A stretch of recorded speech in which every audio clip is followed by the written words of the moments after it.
How to show or hide call recording notification on Samsung Galaxy S26 Ultra. So let's start the video. First of all, go to app library. Now here, so click on phone app. Now here, so click on this three dot icon and click on settings. Now in call settings, scroll down, and click on record calls.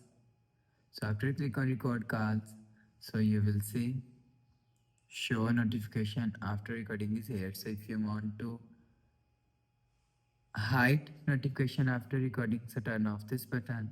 So after turn off this button, you will see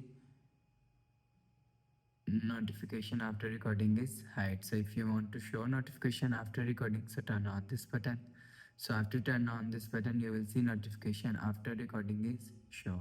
So you will show or hide notification after recording from here.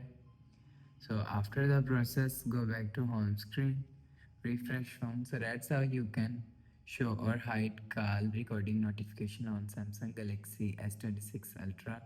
So if you like the video, please subscribe. Thanks for watching.